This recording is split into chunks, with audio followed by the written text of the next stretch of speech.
ایک رات نبی کریم صلی اللہ علیہ وسلم مکہ مکرمہ میں اپنے چچا ابو طالب کے گھر میں آرام فرما تھے۔ رات کا پرسکون وقت تھا، ہر طرف خاموشی تھی، دنیا اپنے خمار میں سو رہی تھی، لیکن ایک عظیم واقعہ وقوع پذیر ہونے والا تھا جو رہتی دنیا تک ایمان والوں کے لیے ایک نشان بنے گا۔ اچانک جبریل امین حاضر ہوئے۔ ان کے ہمراہ سواری براق تھی جو آسمان سے لائی گئی۔ براق کی تیزی ایسی تھی کہ جہاں نظر پڑے وہاں قدم رکھے۔ آپ صلی اللہ علیہ وسلم کو اٹھا کر مسجد الحرام سے مسجد اقصیٰ تک کا سفر کرایا گیا۔ یہ پہلا مرحلہ تھا جسے اسراء کہا جاتا ہے۔ نبی پاک صلی اللہ علیہ وسلم نے مسجد اقصیٰ میں تمام انبیاء کرام کی امامت فرمائی۔ یہ اس بات کی علامت تھی کہ آخری نبی صلی اللہ علیہ وسلم ہی سب انبیاء کے سردار ہیں۔ اس کے بعد آسمانوں کا سفر شروع ہوا۔ جبریل امین نے آپ صلی اللہ علیہ وسلم کا ہاتھ تھاما اور پہلا آسمان کھٹکھٹایا۔ فرشتوں نے پوچھا کون؟ جب جبریل نے جواب دیا اور نبی پاک صلی اللہ علیہ وسلم کا تعارف کرایا، دروازہ کھول دیا گیا۔ پہلے آسمان پر حضرت آدم علیہ السلام سے ملاقات ہوئی۔ وہ اپنے بیٹے محمد صلی اللہ علیہ وسلم کو خوش آمدید کہتے ہیں اور دعائیں دیتے ہیں۔ دوسرے آسمان پر حضرت عیسیٰ علیہ السلام اور حضرت یحییٰ سے، اور تیسرے آسمان پر حضرت یوسف سے، چوتھے آسمان پر حضرت ادریس، پانچویں پر حضرت ہارون، چھٹے پر حضرت موسیٰ اور ساتویں آسمان پر حضرت ابراہیم علیہ السلام سے ملاقات ہوئی۔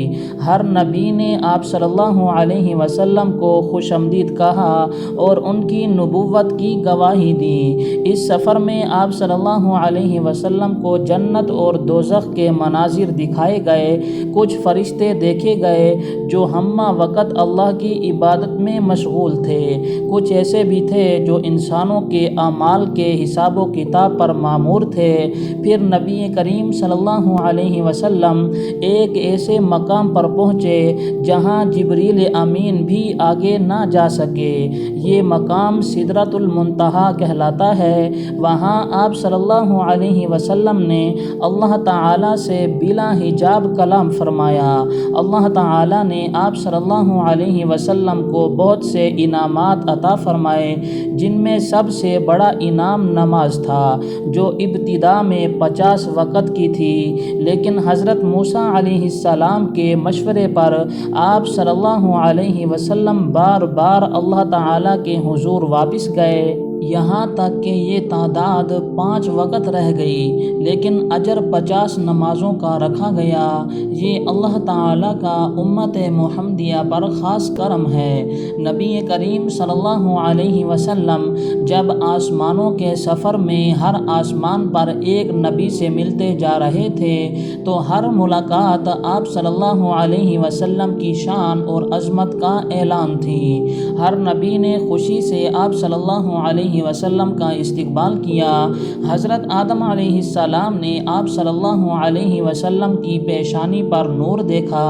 حضرت یوسف علیہ السلام نے اپنی خوبصورتی کے باوجود نبی صلی اللہ علیہ وسلم کے حسن کی تعریف کی۔ حضرت موسیٰ علیہ السلام بار بار اس مقام پر حیرت زدہ ہو رہے تھے کہ جو نبی ابھی دنیا میں ہے اس کو آج اتنی بلندی عطا ہوئی ہے۔ اور پھر جب نبی کریم صلی اللہ علیہ وسلم 7ویں آسمان تک پہنچے اور وہاں حضرت ابراہیم علیہ السلام کو دیکھا، وہ بیت المعمور کے سائے تلے ٹیک لگائے بیٹھے تھے، جہاں روزانہ 70,000 فرشتے عبادت کرتے ہیں جو ایک بار وہاں آتے ہیں دوبارہ نہیں آتے۔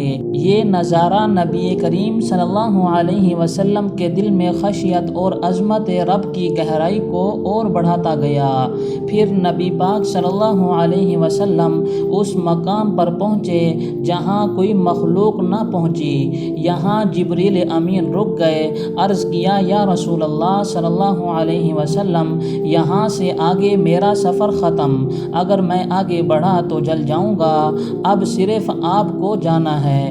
نبی پاک صلی اللہ علیہ وسلم اکیلے آگے بڑھے۔ سدرۃ المنتہا کا منظر ایسا تھا کہ بیان سے باہر۔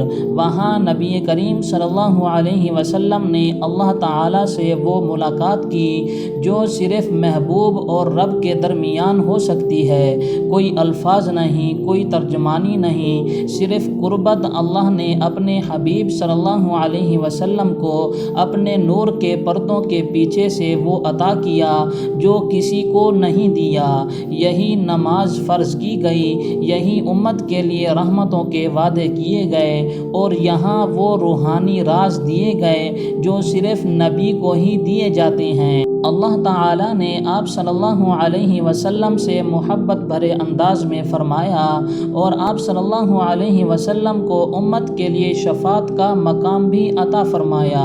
اسی ملاقات میں یہ طے ہوا کہ امت محمدیہ کو 5 نمازیں فرض ہوں گی، لیکن ثواب 50 نمازوں کا ملے گا۔ گویا کہ اللہ نے اپنے محبوب کے واسطے سے امت پر احسان کر دیا۔ پھر نبی کریم صلی اللہ علیہ وسلم واپس پلٹے۔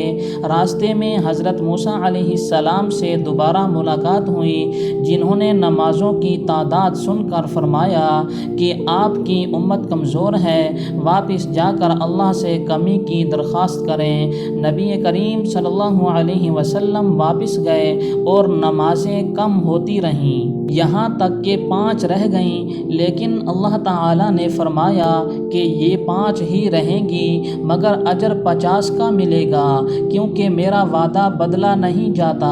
نبی پاک صلی اللہ علیہ وسلم نے واپس ہوتے ہوئے جنت کے عجیب مناظر دیکھے، ایسے باغات جن کے نیچے نہریں بہتی تھیں، ایسے خدام جو اہل ایمان کے استقبال میں کھڑے ہوتے، ایسے محلات جن میں ایمان والوں کی عزت و شان نظر آتی تھی۔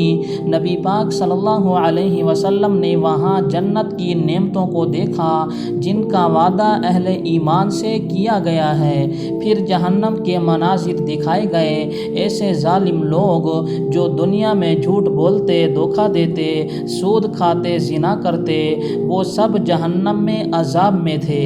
نبی کریم صلی اللہ علیہ وسلم کا دل دہل گیا، اور آپ صلی اللہ علیہ وسلم نے امت کے لیے استغفار کیا۔ پھر واپسی کا سفر شروع ہوا، اور جلد ہی آپ صلی اللہ علیہ وسلم واپس مکہ مکرمہ پہنچ گئے۔ نبی کریم صلی اللہ علیہ وسلم جب واپس مکہ آئے تو ابھی رات کا کچھ ہی حصہ باقی تھا۔ یہ پورا سفر چند لمحات میں مکمل ہوا۔ بظاہر یہ انسانی عقل سے باہر لگتا ہے، مگر اللہ کے لیے کچھ بھی ناممکن نہیں۔ جب نبی کریم صلی اللہ علیہ وسلم نے اگلی صبح قریش کو واقعہ سنایا تو انہوں نے مذاق اڑایا، کفار ہنسنے لگے۔ بعض نے آپ صلی اللہ علیہ وسلم کا مذاق اڑایا۔ کسی نے کہا کہ ہم کئی دنوں میں شام کا سفر کرتے ہیں اور تم ایک رات میں 7 آسمانوں سے ہو آئے، مگر اللہ تعالیٰ نے اپنے نبی کو دلیل دی۔ آپ صلی اللہ علیہ وسلم نے فرمایا کہ بیت المقدس کا دروازہ کہاں ہے، کتنی کھڑکیاں ہیں، کتنے ستون ہیں، سب کچھ بیان کیا، اور وہ سب درست نکلا۔ پھر قافلے کے نشاندہی کی جو بیت المقدس سے واپس آ رہا تھا، کہا کہ فلاں فلاں اونٹ ہیں، فلاں جگہ رکا، اور جب قافلہ آیا تو قریش نے خود ان سے تصدیق کی اور سب سچ نکلا۔